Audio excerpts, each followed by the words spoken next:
Comparative development में तुम्हें ऐसा लगता होगा कि यार ये जो experience of India and it's neighbouring countries है, इसके अंदर तुम्हें बहुत चार्ट बेसिस पे करना पड़ेगा, प्रैक्टिकलिटी देखनी पड़ेगी कि फिगर्स कैसे याद रखने।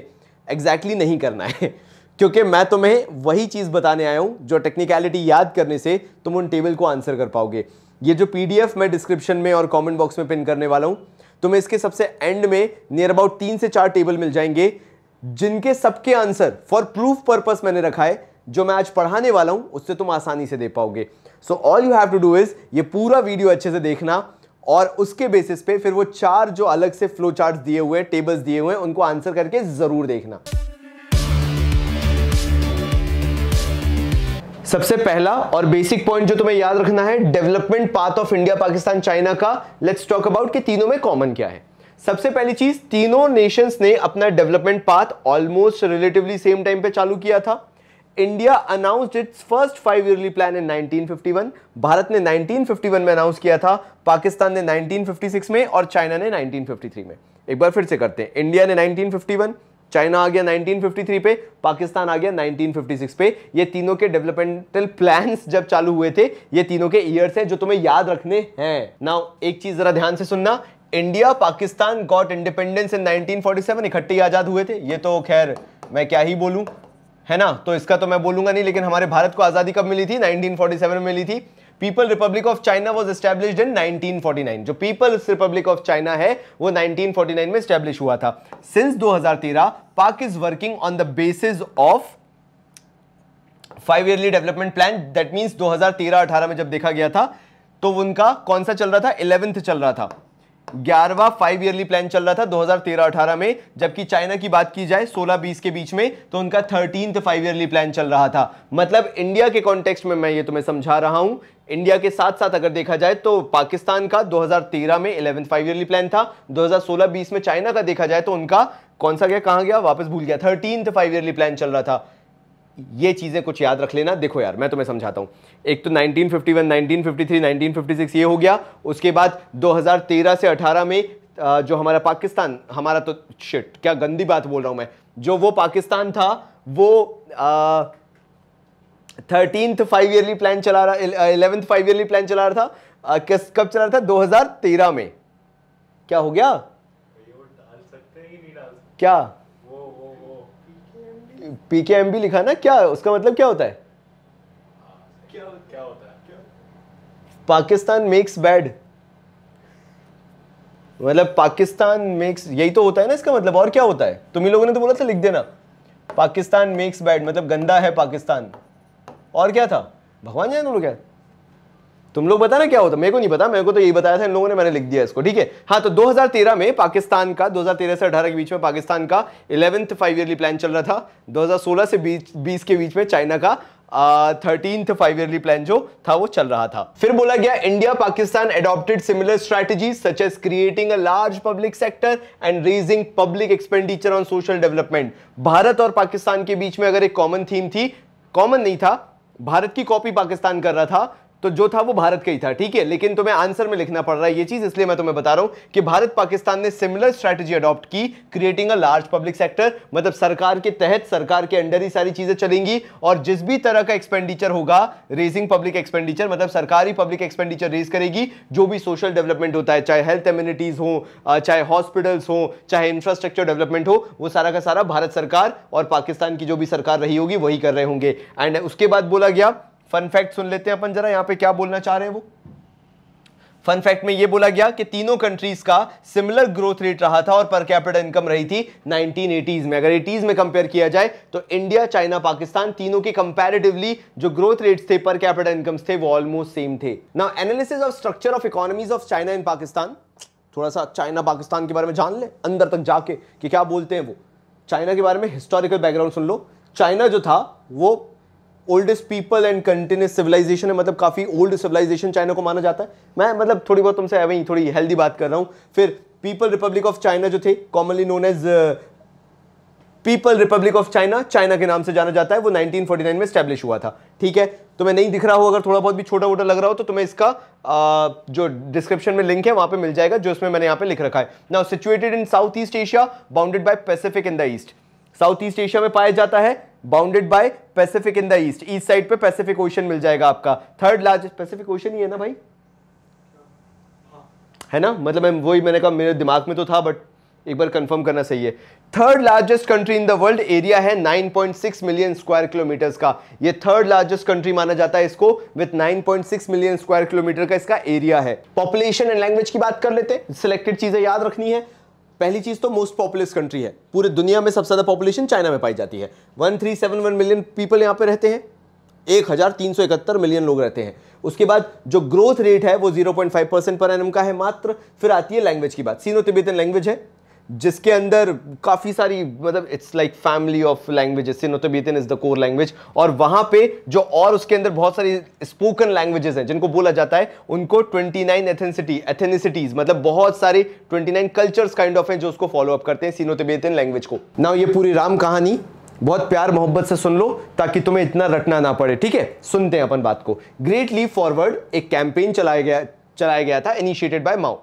जो माओ भाई साहब थे हमारे, उन्होंने बोला कि हम चाइनीज इकोनॉमी को करेंगे मॉडर्नाइज, लाइक आतंक मचा देंगे, एग्रीकल्चर से पूरा इंडस्ट्रियलाइजेशन पे चले जाएंगे। लेकिन फिर उन्हें बैलेंस भी बनाना था, कम्युनिटीज को जोड़ना भी था, तो उन्होंने क्या करा, उन्होंने पहली चीज तो हाँ एग्रेरियन इकोनॉमी को उनको किसमें लेके आना था, मॉडर्न इकोनॉमी में रैपिड इंडस्ट्रियलाइजेशन करके। नाउ उसके लिए उन्होंने क्या बोला, जितने भी लोग हैं इंडस्ट्री सेटअप करो अपने बैकयार्ड में, घर के पीछे जो जगह मिली हुई है, जो जगह है, क्योंकि लैंड बहुत है चाइना में, लैंड बहुत है, एरिया बहुत है, मतलब वहां पे पर स्क्वायर किलोमीटर में लोग कम रहते हैं, बल्कि पॉपुलेशन इंडिया से ज्यादा है वहां पे। तो क्योंकि लैंड बहुत है वहां पे, तो उन्होंने बोला कि भाई यूज करो, अपने बैकयार्ड में चालू करो प्रोडक्शन करना, कुछ भी बनाओ जो तुम्हें अच्छा लगता है। और उसके साथ साथ एक कम्यून सिस्टम भी स्टार्ट किया गया था।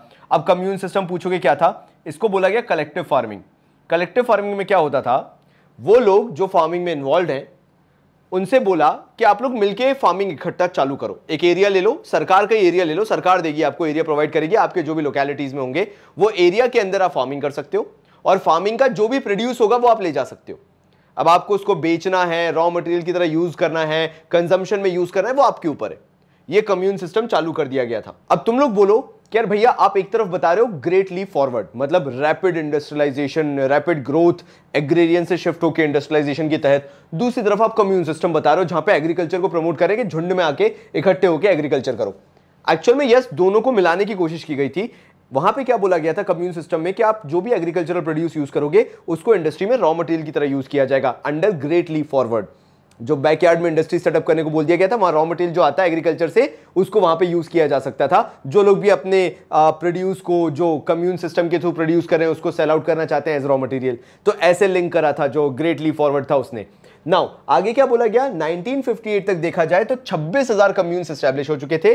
लेकिन हाँ, जो ग्रेट लीप फॉरवर्ड कैंपेन था उसको बहुत सारे इश्यूज फेस करने पड़े थे, बहुत सारी प्रॉब्लम्स फेस करनी पड़ी थी। सीवियर ड्रॉट आ गया था, खेती किसानी बंद पड़ गई थी, तो रॉ मटेरियल नहीं मिल पा रहा था, और उसमें ड्रॉट के टाइम पे तो ऑलमोस्ट 30 मिलियन पीपल जो है उनकी मौत भी हो गई थी। तो उस टाइम पीरियड में ग्रेट लीप फॉरवर्ड को काफी इश्यूज फेस करने पड़े थे। तो फिर से एक इंटरेस्टिंग तरीके से तुम्हें ये टॉपिक पढ़ा देता हूं जिसको बोला गया ग्रेट प्रोलेटेरियन कल्चर रेवोल्यूशन। माओ की ही ये जो दिमाग में उपज थी वो थी, 1965 की बात है। तुम लोगों को लगता होगा कि इंडिया के रशिया से बहुत अच्छे कनेक्शंस हैं। एग्जैक्टली चाइना की भी उतने ही अच्छे कनेक्शंस थे और काफी पहले से थे।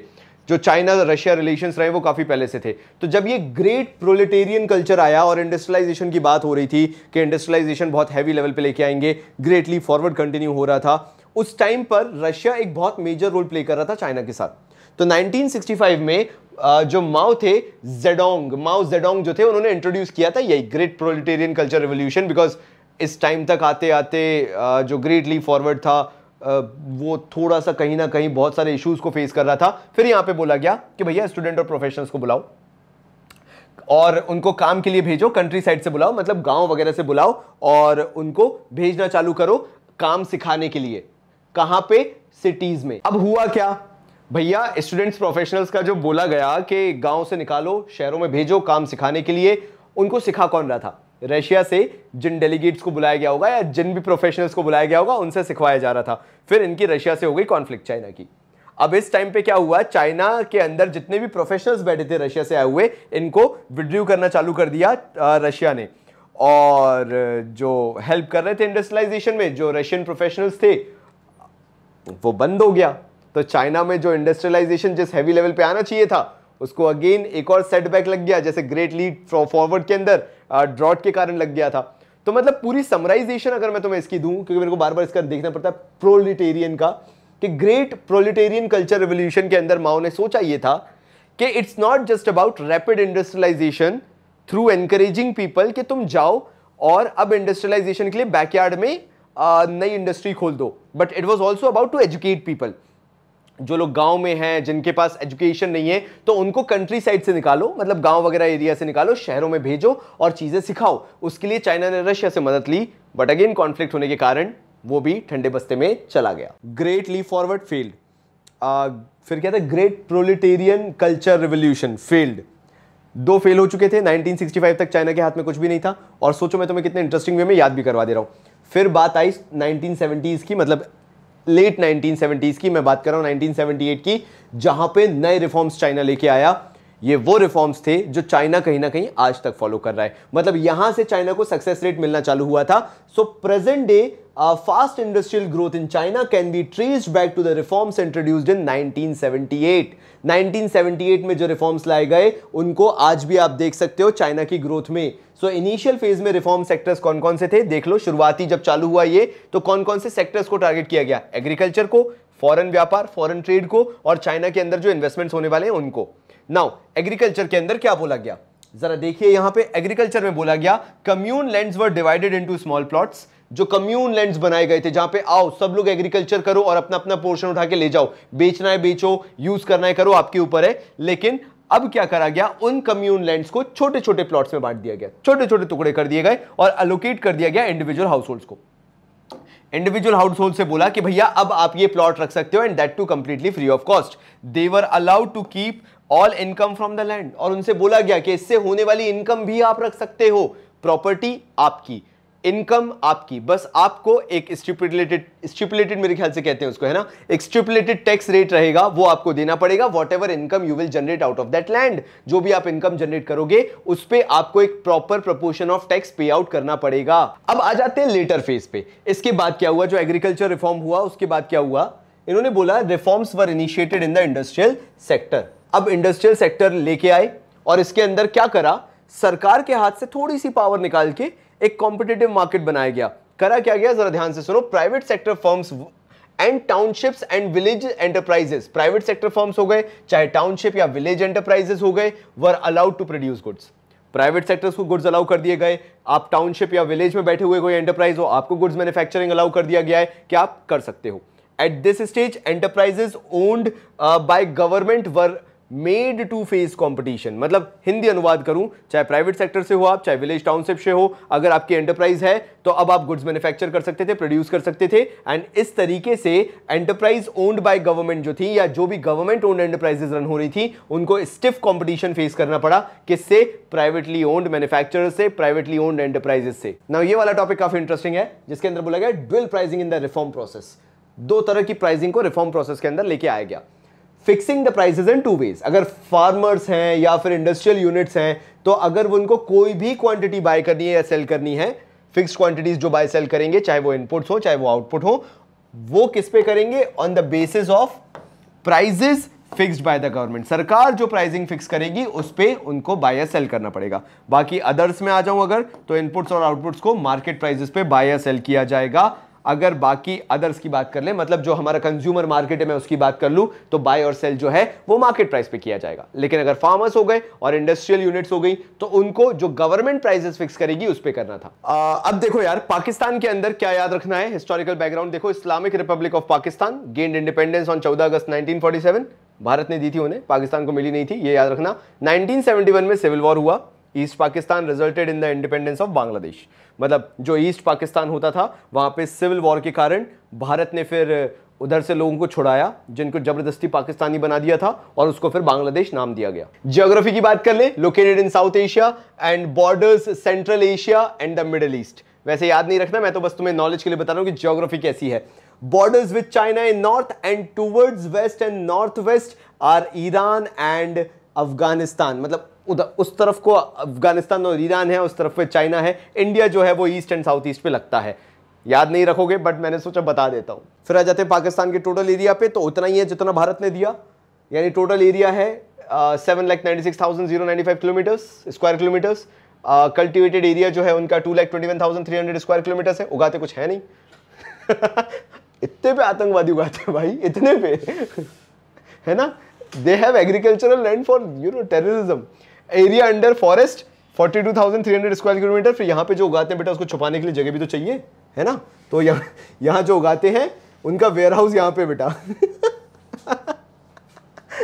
सो ये वेयर हाउस है। They cultivate terrorism and forest is the warehouse where they store the terrorist and then transportation उनका इंडिया में चलता है। आगे बढ़ते हैं। पॉपुलेशन एंड लैंग्वेज की बात कर ले। 6th मोस्ट पॉपुलस कंट्री है, 188 मिलियन की पॉपुलेशन है। 1/3 of the population lives below the poverty line ठीक है sorry because it is about Pakistan, पता नहीं हंसी आई जा रही, कुछ भी पढ़ो हंसी आ जा रही। सेकंड लार्जेस्ट मुस्लिम पॉपुलेशन है इंडोनेशिया की। अगर बात देखा जाए, Indonesia comes in first when it comes to Muslim population and Pakistan comes second. Let's talk about the economy of Pakistan, जो कि राम भरोसे पूरी दुनिया के ऊपर चलती है। इनकी मिक्स्ड इकोनॉमिक सिस्टम है, दैट मीन्स ये जगह जगह से भीख मांगते हैं, not just India, not just China, not just USA. तो that is the reason they have mixed economic system. Honestly उसका मतलब ये नहीं होता है, उसका मतलब ये कि पब्लिक सेक्टर प्राइवेट सेक्टर साथ में चलता है, मिक्स्ड इकोनॉमी है। इंट्रोडक्शन टू वेरियस पॉलिसीज है। 1950 एंड 1960 में Pakistan introduced a variety of regulated policy frameworks for growth of domestic industries. 1950-60 में पाकिस्तान ने भारत को टीपा है, इंट्रोड्यूस किया variety of regulated policies framework for the growth of domestic industries. मतलब वहां से कॉपी पेस्ट किया था, भारत से ही बेसिकली मिक्स्ड इकोनॉमी को उठाया था एंड वहां से पूरा फ्रेमवर्क उठाया था ग्रोथ ऑफ डोमेस्टिक इंडस्ट्रीज का। किसी को भाई साहब को परेशानी हो रही है बता देना, मैं फैक्ट दे दूंगा तुम्हें कि मैं कहां से बोल रहा हूं ये चीज। फिर policy tariff production for manufacturing consumer goods, tariff production दे दिया गया। टैरिफ प्रोडक्शन के अंदर बोला गया लोकली मैन्युफैक्चर करो, ज्यादा सस्ता पड़ेगा। Direct import controls on competing imports, दोनों में सेम सिस्टम था। जब टैरिफ प्रोटेक्शन बोला गया मैन्युफैक्चरिंग कंज्यूमर गुड्स को, तो मतलब अगर जो आप लोकली प्रोड्यूस करोगे वो चीपर पड़ेंगे, दैट मींस लोग उसको ज्यादा कंज्यूम करेंगे। यहां पे भी वही बोला गया, direct import controls on competing imports. इसमें भी क्या किया गया, अगर इंपोर्टेड प्रोडक्ट होगा तो वो एक्सपेंसिव पड़ेगा और जो लोकली मैन्युफैक्चर्ड प्रोडक्ट्स होंगे वो चीपर होंगे। फिर आई हरित क्रांति, जिसको नाम दिया गया ग्रीन रेवोल्यूशन। अगेन समझ जाओ कहां से आया होगा, introduction of green revolution and increase in public investment in infrastructure. इन्होंने फिर बनाए बंकर, समझ रहे हो, जंगलों में बनाए बंकर, इन्हें छुपाना भी तो होगा, वेयर हाउस जो इन्होंने मैन्युफैक्चरिंग की है। तो इन्होंने इंफ्रास्ट्रक्चर पे पब्लिक इन्वेस्टमेंट किया, led to rise in production of food grains. Food grains पे इन्होंने ज्यादा मेहनत की, इतनी मेहनत की कि आज अगर आप प्रेजेंट सिनेरियो में देखें तो पाकिस्तान बिल्कुल स्ट्रॉन्गेस्ट है नीचे से। इनको अब दूसरे देशों से मदद लेनी पड़ रही है फूड ग्रेन्स को, इनकी हरित क्रांति इतनी शानदार आई। फोर्थ पॉइंट आता है role of public sector in early 1970। Pakistan ने 1970 में क्या किया, वही दबंगियागिरी करी। उन्होंने क्या करा, सोचा झपट्टा मारना अपने घर से चालू करते हैं। उन्होंने किया nationalisation of capital good industries took place in early 1970। उन्होंने हथियार बनाए। फिर उसके बाद उन्होंने सोचा क्या करें, अमूल बटर बना के करेंगे क्या, एक काम करते हैं इंडस्ट्री लेते हैं, उसमें हथियार बनाए, गोला बारूद बनाते हैं। लोग डब्बे खोल रहे, उसमें से ग्रेनेड निकल रहे थे। इन्होंने किया क्या, नेशनलाइजेशन ऑफ कैपिटल गुड्स किया। प्राइवेटली ओन्ड जितनी भी होते हैं ना इंडस्ट्रीज, उनको इन्होंने नेशनलाइज कर दिया, मतलब सरकार के अंदर ले लिया, पब्लिक सेक्टर के अंदर ले लिया और उन्होंने बोला हम बनाएंगे कैपिटल गुड्स, हम सब कुछ करेंगे। फिर बाद में आया role of public sector in late 1970s। मैं तुम्हें बता ना पूरा कांड इनका 1970s में ही पूरा हुआ था।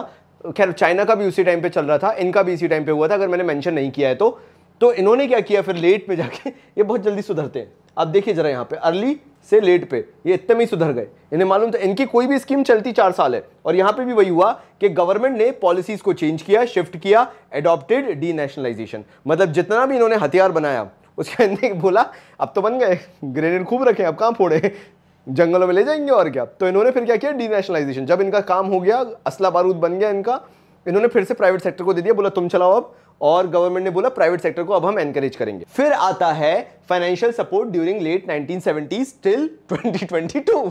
मतलब ये बंदी कब हुआ है, इन्होंने पता नहीं क्यों 1970s का दिया हुआ है, बट तुम उसको 2050 तक 2100 2100 तक लेके जा सकते हो। इसमें क्या हुआ, Pak received financial support from western nation, remittance from immigrants to the Middle East. तुमने 12 पॉइंट मिस कर दिए यहाँ पे, बाकी भी नाम लिखो कहां से मांगी इन्होंने भीख। मतलब पाकिस्तान ने फाइनेंशियल सपोर्ट एंडलेस वे में मांगा है। तो तुम्हें जिसका भी मन करे यहाँ पे लिख देना, आंसर सही होगा। मैंने जितनी डिटेलिंग हो सकती है तुम्हारे आंसर्स को बैकअप करने की, वो डिटेलिंग तुम्हें ऑलरेडी दे दी है। All you have to do is उस डिटेलिंग को तुम्हारे डिफरेंट चार्ट्स वगैरह जो तुम बनाओगे उसके अंदर यूज करना। इनके नीचे इन स्लाइड्स के नीचे 4 मेरे ख्याल से अलग अलग ग्राफ्स बने हुए हैं। जैसे एक हो गया सिलेक्ट डेमोग्राफिक इंडिकेटर्स, जिसमें अलग अलग चीजों पे आंसर करना है एंड ऑल द डिटेल्स, तो तुम आंसर कर पाओगे। Then annual growth of GDP in percentage है, then sectoral share of GDP है, इसके अंदर एम्प्लॉयमेंट वगैरह है, ये बता दिया मैंने तुम लोगों को। देन यहाँ पे source selected indicators of human development है, एटसेट्रा एटसेट्रा। मतलब मेरा पर्पस यहाँ पे तुम्हें बताने का क्या है कि ultimately we have discussed everything. जितना हो सकता था हमने सारी चीजें डिस्कस कर ली है। तुम्हें लगेगा कि इन टेबल्स के आंसर करने से तुम्हें, बट नहीं, तुम्हारा कंटेंट स्ट्रांग होना जरूरी था। अगर वो कंटेंट स्ट्रांग है, तुम्हें चाइना के बारे में ग्रेट लीप फॉरवर्ड पता है, मैंने बाकी सारी चीजें जो बताई हैं, 1970s में जो हुआ, 1965 में जो हुआ, 1949 के आसपास जो हुआ, if you know everything, believe me, तुम अगर इनके आंसर्स लिखोगे तुम्हें 100% मार्क्स मिलेंगे। So the matter of this chapter is to memorise those things जो मैंने तुम्हें नोट्स में पढ़ाया, और इन नोट्स के अंदर मेंशन भी है जो तुम्हें डिस्क्रिप्शन में मिल जाएगा। सो पढ़ो, वो आंसर्स तुम्हारे इसके ऑटोमेटिकली हो जाएंगे। फिर तो कंपेयर करना है कि अच्छा इसका इधर इतना था, उसका उधर उतना था, तो इसका मतलब ये था, और फिर वो तुम बैकअप कर पाओगे। हाँ, 1970s में पाकिस्तान में फाइनेंशियल सपोर्ट लग रहा था, लेकिन चाइना खुद से ग्रो हो रहा था। चाइना रशिया से मदद ले रहा था, प्रोफेशनल्स बुलवा रहा था ताकि इंडस्ट्रियलाइजेशन ग्रोथ आ सके। ये सब मैं तुम्हें पढ़ा चुका हूं। तो तब तक के लिए बहुत सारा प्यार और धन्यवाद।